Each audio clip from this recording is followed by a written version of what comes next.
नमस्कार मित्रांनो. आजचा विषय गंभीर विषय. जय महाराष्ट्र. माझी जी बहीण जसं मी सांगितलेलं की माझी सिस्टर आहे होती, ती ऑफ झाली आता 2 नोव्हेंबर 2023मध्ये स्लॅब कोसळलेला वरती विटावा कलवा ठाण्यामध्ये. तर माझी बाची आहे जी 8 लागले तिला, आणि माझी बहिणीचं डिवोर्स झालेलं. बाची तेव्हा 6 महिन्याची होती. माझ्या बहिणीचा डिवोर्स झाला तेव्हा 6 महिन्याची होती, आणि तेव्हापासून तर आतापर्यंत बाची माझ्याचकडे राहते. ताई पण माझ्याचकडे राहायची, आणि बाचीचं ॲडमिशन सगळं मीच केलं आहे. तिचं आत्तासुद्धा ताई ऑफ झाली आहे, 5 महिने झाले. ताई ऑफ झाली तरी तिचं शिक्षण, तिचं शाळेत नेणं असे ते माझी आई आणि माझा भाऊ, बारका भाऊ, मी सगळं आम्ही एकत्र करत असतो. आणि डिवोर्स झाल्यामुळे बाची 6 महिन्याची होती तेव्हापासून ते आत्तापर्यंत कधीही तिचे वडील म्हणजे डिवोर्स झाल्यानंतर आले नाही, बघितलं नाही डिवोर्स झाल्यानंतर. आणि किंवा पेपरमध्ये सुद्धा असं मेन्शन केलं नाही की जर एखादा बापाला मुलीचं जर भेटण्याची इच्छा असते तर पेपरमध्ये मेन्शन केलेलं असतं की 6 महिन्यातून किंवा 3 महिन्यातून एकदा तरी मला भेटावे म्हणून. तर असं मेन्शन काही केलेलं नाही आहे. आणि आता ताई ऑफ झाल्यानंतर त्यांनी कोर्टातून मला असं पाठवलं आहे की कस्टडी पाहिजे म्हणून. कोर्टातून नोटीस पाठवली आहे, कस्टडी पाहिजे, आणि कस्टडी भेटेपर्यंत शनिवार रविवार माझ्याकडे येऊन भेटली पाहिजे, येऊन राहावं पाहिजे.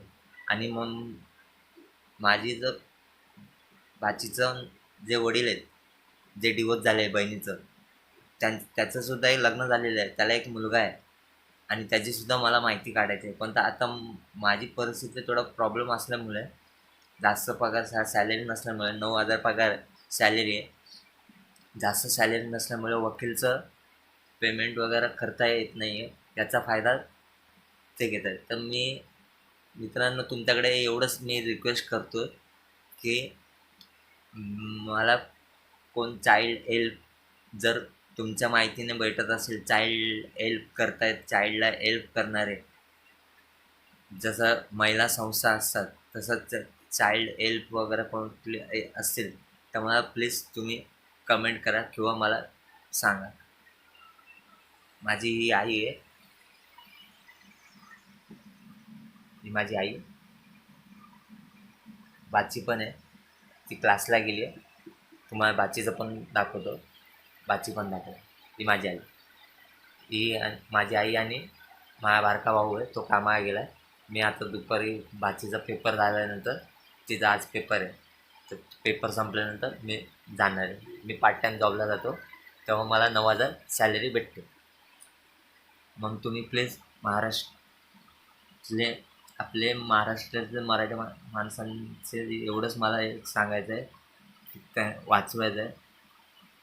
बाचीला ते मला बाचीला द्यायला काय हरकत नाही, पण तर बाचीला जर खरोखरच त्याला जर बाची मुलगी हवी असती तर 8 वर्ष त्याने का नाही त्याने हे केलं. ताई ऑफ झाल्यानंतर ताई आता ऑफ झाली, तर ऑफ झाल्यानंतर का त्याने नोटीस पाठवली?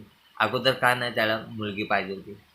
अगोदर मुलगी पाहिजे, किंवा मुलीला भेटायची इच्छा आहे अशी तरी त्यांनी हे केलं. कुठल्या वाढदिवसाला सुद्धा आलेलं नाही आहे. म्हणून मी सांगतो की मला माझी बाची जी आहे 6 महिन्याची होती तेव्हापासून ते आत्तापर्यंत मी सांभाळलं, म्हणून माझ्याचकडे राहावं आणि माझ्याचकडे ती मोठी होईल. 18 वर्ष पूर्ण झाल्यानंतर जर तिची इच्छा असेल, तिला विचारलं तर ती जाऊ शकते, कारण की ती आता 8 वर्षाची. आणि माझ्या बहिणीचं डिवोर्स झालेलं आहे, आणि त्याचंसुद्धा लग्न झालेलं आहे, आणि त्याचा एक मुलगा आहे. ते गोष्ट त्यांनी लपवलेलं आहे, त्याचं प्रूफ मला भेटत नाही आहे. ते सुद्धा मी बघतोय. तो कर्जतला राहतो, त्याचा कर्जतचा ॲड्रेस पण मी काढतो आहे. पण तो माझी परिस्थिती नसल्यामुळे थोडा वकीलचं तुम्हाला माहिती आहे, वकीलला पैसे वगैरे देणं खूप हे जातात. ते त्यासाठी मी तुम्हाला सांगतो. Welcome back to the next Preeti. ही माझी बाची, ही माझी बारकी बाची आहे. हिंदी. तिचा पेपर आहे. मेरा आज पेपर है गाइस. पेपर आहे, हिचं पेपर आहे. फर्स्ट पेपर है मेरा. पेपर आहे हिचं, तर हिला आता शाळेत नेतं. आज पेपरला चालले. तर गाईज मित्रांनो, जसं मी सांगितलं, कृपया मला करून मला हेल्प करा, मदत करा आणि मला सांगा माझी बाचीसाठी हेल्प करा जरा, माझी बाचीसाठी मदत करा. कारण मी जसं सांगितलं तसं जे केस आहे ते केस लढणार आहे.